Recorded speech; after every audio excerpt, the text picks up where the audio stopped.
All right. My name is John Weng, and usually I go by John, John.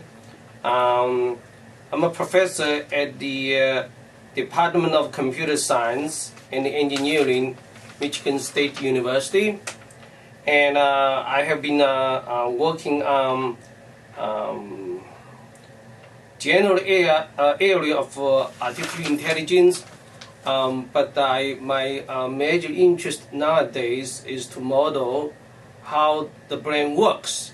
I have recently have a book that came out. The title is Natural and Artificial Intelligence, Introduction to Computational Brain Mind.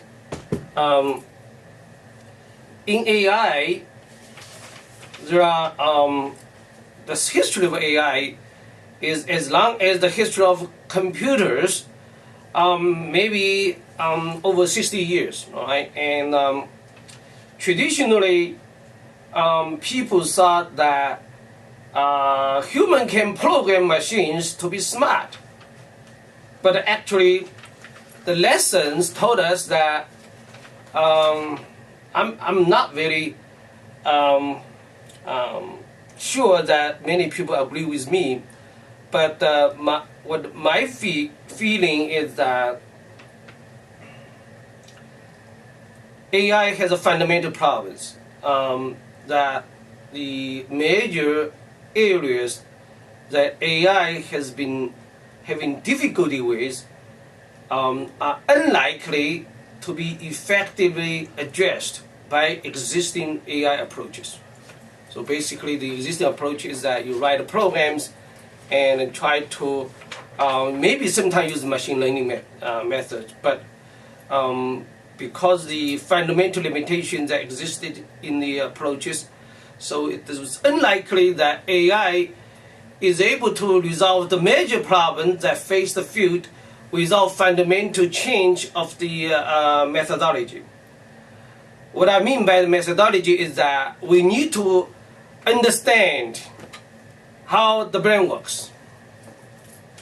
All right?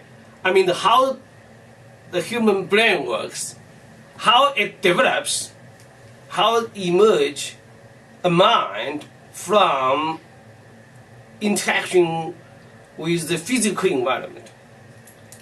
And that issue turns out to be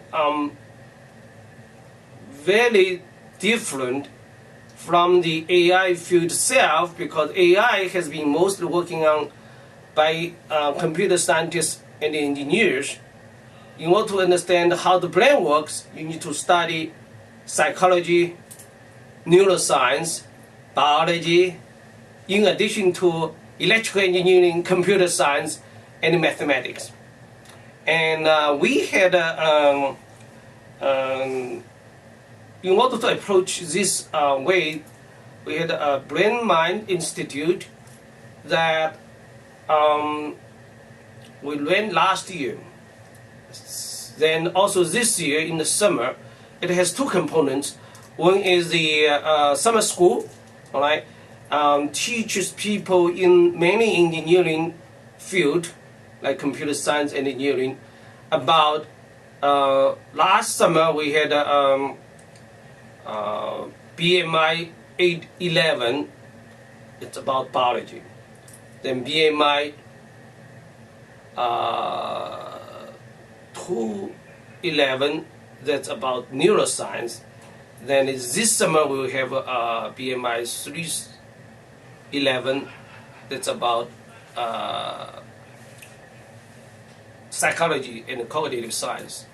And hopefully that through the background training of our students and researchers, there is a possibility that more researchers understand how the brain works, so that we are more successful to model how the brain works and how the mind emerges from the brain. And I put a nutshell, right, kind of very concise organization. In order to understand how artificial intelligence works, we must understand how the brain works.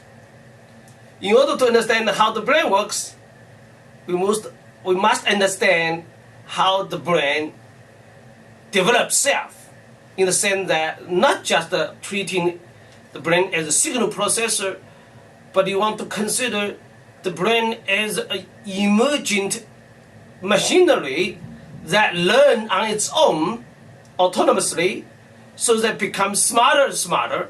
So it's a learner first before being a signal processor, signal information processor. All right? So that way is actually what the brain is doing from the before birth, called prenatally, after birth, postnatally.